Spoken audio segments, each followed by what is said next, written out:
Hello and welcome to the Philosopher's Angle, your daily French philosophical take on the news headlines.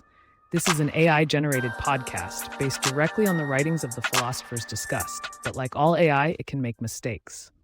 In the news today, November 11th, 2024, Donald Trump spoke with Vladimir Putin on Thursday to discuss the war in Ukraine. Trump advised Putin not to escalate the conflict and reminded him of the U.S. military presence in Europe. Trump expressed interest in resolving the war soon, likely motivated by a desire to avoid an escalation at the start of his term. The Kremlin said Putin is willing to discuss Ukraine with Trump, but won't alter Moscow's demands. Trump also spoke with Ukrainian President Volodymyr Zelenskyy on Wednesday. Commentary inspired by the writings of Jacques Rancière, The Politics of Perception: How Reality Shapes International Relations. In a world where perceptions hold sway, the recent conversation between Donald Trump and Vladimir Putin serves as a telling illustration that reality is always already filtered through language and ideology. As Jacques Rancière so incisively notes in The Ignorant Schoolmaster, there is no reality that exists independently of perception, and every perception is inherently an interpretation. At its core, this commentary posits that the divergent perceptions of reality held by world leaders have profound implications for international relations, and that these perceptual differences are fundamentally political. The conversation between Trump and Putin exemplifies how competing narratives can shape global politics, with each side endeavoring to impose its own version of reality on the other.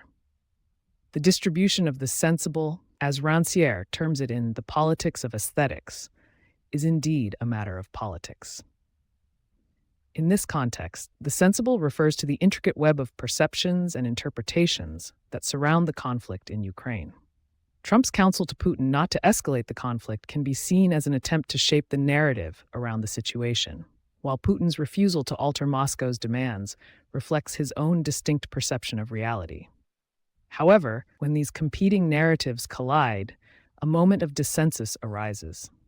This is where Rancière's concept of dissensus comes into play.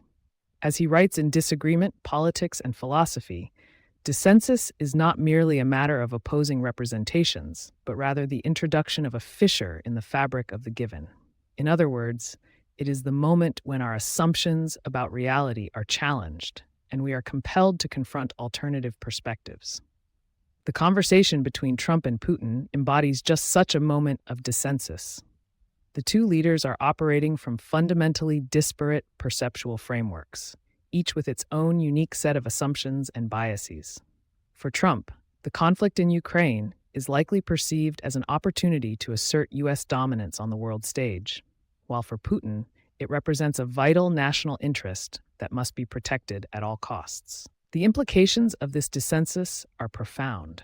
As Rancière suggests, the introduction of a fissure in the fabric of the given can lead to new forms of politics and novel ways of thinking about international relations. In this case, the competing narratives around Ukraine have created a situation where multiple realities coexist, each with its own distinct set of implications for global politics. So what does this mean for our understanding of international relations? Firstly, it highlights the significance of perception in shaping global politics. Leaders' perceptions of reality can have far-reaching consequences for international relations, and these perceptual differences are inherently political. Secondly, it suggests that we must move beyond simplistic notions of objective reality and instead adopt a more nuanced comprehension of how competing narratives shape our understanding of the world. This requires a willingness to engage with alternative perspectives and challenge our own assumptions about reality. Finally, it reminds us that international relations is not merely a matter of states interacting on a global stage, but rather a complex web of perceptions, interpretations, and power dynamics. By examining these perceptual differences, we can gain a deeper understanding of how international relations are shaped by competing narratives and power dynamics. In conclusion, the conversation between Trump and Putin serves as a poignant reminder that reality is always already filtered through language and ideology. The divergent perceptions of reality held by world leaders have profound implications for international relations, and these perceptual differences are fundamentally political. By embracing this complexity and nuance, we can gain a deeper understanding of how competing narratives shape our understanding of the world and develop new ways of thinking about international relations. Thank you for listening to today's episode of The Philosopher's Angle. Be sure to come back tomorrow for another reflective take on the day's news.